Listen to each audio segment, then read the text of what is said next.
ये कोई आम दास्तान नहीं, ये उस दिल की चीख है जो बरसों गुनाहों में डूबा रहा, लेकिन एक सच्चे सजदे ने उसकी रूह को राख से नूर बना दिया। ये दास्तान सुनने के लिए सिर्फ कान नहीं, टूट चुका दिल चाहिए, क्योंकि इसमें वो तकलीफें हैं जो अल्लाह से दूर रहने वाले इंसान को मिलती है, और वो रहमत भी है जो तौबा के आंसुओं से नसीब होती है। अगर कभी आपने भी अपने रब से दूरी महसूस की है तो इस दास्तान को मत छोड़ना, क्योंकि ये दास्तान सिर्फ राशिद की नहीं, ये मेरी, आपकी, हम सब की है। गुनाह की गली यमन का पुराना शहर सना, एक थका हुआ सुस्त शहर, दिन में गर्म हवा, रात में खामोशी की चादर। कुछ मोहल्ले ऐसे थे जहां अजान की आवाज में सुकून था, मगर एक गली जिसकी हवा तक गुनाहों से बोझिल थी। उस गली के आखिर में एक टूटा फूटा मकान था, दरवाजा झुका हुआ, दीवारें काली, और उस घर में रहता था राशिद। नाम मुसलमानों जैसा मगर जिंदगी शैतानों जैसी। सुबह उठते ही नशा, दिन में जुआ, झूठ, धोखा, रात को शराब और हवस की महफिल। मस्जिद उससे अजनबी थी, अजान सुनकर खिड़की बंद कर देता। कुरान धूल में दबा पड़ा था। माँ, जो एक नेक औरत थी, मरते वक्त उसके पास बैठी और कहा, बेटा, जब अंधेरा बहुत बढ़ जाए तो अल्लाह को पुकार लेना, वो हमेशा सुनता है। राशिद ने यह नसीहत भी शराब में डुबो दी। उसके लिए दुनिया सिर्फ आज थी, कल का कोई मतलब नहीं। वो रात जिसने जिंदगी बदल दी, एक रात आई, आसमान पर बादल, चांद कहीं छुपा, हवा जैसे रुक सी गई थी। राशिद अपने कमरे में बैठा था, टेबल पर शराब की बोतल, सामने बैठी एक औरत जिसे वह पैसे देकर लाया था। कमरे में धुआं, अंधेरा और खामोशी। अचानक बिजली चली गई, पूरा कमरा अंधेरे में डूब गया, और उसी अंधेरे में एक आवाज गूंजी, राशिद, कब तक यूं ही भागेगा? क्या भूल गया कि मौत तेरे दरवाजे पर खड़ी है? उसका जिस्म कांप गया, दिल धड़कने लगा। उसने शराब की बोतल उठाई और जमीन पर दे मारी।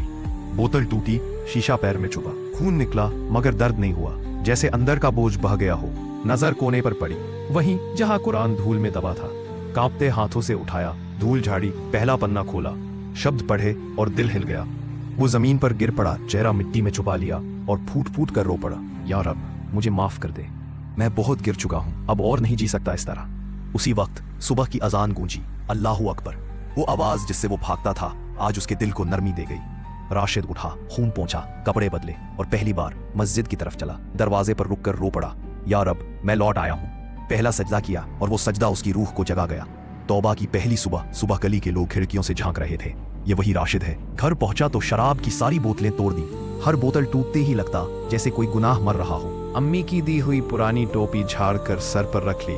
दोपहर को पहली मार तहजीब से खाना खाया, हर निवाले पर कहा अल्हम्दुलिल्लाह। शाम को अजान हुई, पाम खुद ब खुद मस्जिद की ओर बढ़ चले। इमाम साहब ने बस इतना कहा, बेटा, अल्लाह की रहमत बहुत बड़ी है, अगर तौबा सच्ची हो तो गुनाह कितना भी बड़ा हो वो माफ कर देता है। गुनाह से रहमत तक दिन बीतते गए। राशिद हर नमाज में रोता, पुराने गुनाह सजदे में याद आते। धीरे धीरे लोग उसके पास आने लगे, कोई शराब छोड़ना चाहता, कोई हराम रिश्ता तोड़ना चाहता। राशिद बस कहता, एक सच्चा सजदा कर, रब सब सीधा कर देगा। गली जो गुनाह की बदबू से जानी जाती थी, अब रहमत की खुशबू से महकने लगी। एक दिन एक पुराना दोस्त सामने आ गया, चल राशिद, एक बार पुराना वक्त याद कर ले। दिल डगमगाया, लेकिन उसने हाथ झटक दिया, अब मैं अपने रब को खोना नहीं चाहता। दूसरों के लिए राह, यतीम बच्चे उसकी छाम में पलने लगे, शराबी उसके पास आकर रोते, औरतें अपनी इज्जत बचाने की दुआ मांगती। एक नौजवान आया, भाई, मैं खुदकुशी करना चाहता था, मगर सुना कि तौबा से जिंदगी बदल जाती है। राशिद ने गले लगाया, भाई, मैं वो हूं जो गुनाह में डूबा था, मगर रब ने उठा लिया। अगर उसने मुझे माफ किया तो तुझे क्यों नहीं करेगा? दूसरा इम्तिहान। राशिद के पास एक औरत आई जिसे वो पहले गुनाह के रास्ते पर लाता था। उसने कहा, अब मेरे पास कोई जगह नहीं, क्या तू मुझे अपने घर नहीं रखेगा? राशिद की आंखें भर आई, बहन, मेरा घर अब गुनाह के लिए नहीं, मगर तेरे लिए दुआ जरूर करूंगा। कुछ लोग उसकी तौबा पर शक करते हैं, गुनाहगार बदल नहीं सकता। कुछ कहते हैं ये दिखावा है, लेकिन राशिद चुप रहता, क्योंकि अब उसे सिर्फ अपने रब की परवाह थी। धीरे धीरे लोग उससे सलाह लेने लगे। कोई कहता, मुझे झूठ छोड़ना है, कोई, मुझे नशा छोड़ना है। राशिद बस कहता, तू बस सजदे में गिर, बाकी रब करेगा। सना की हवाओं ने गवाही दी, जब कोई सजदे में टूटता है तो खुदा उससे जुड़ जाता है। राशिद अब सिर्फ एक इंसान नहीं, हजारों के लिए उम्मीद बन चुका था, और उसकी दास्तान आज भी उन दिलों में जिंदा है जो अपने रब से कहने की हिम्मत जुटा रहे हैं, या रब, मैं लौट आया हूं।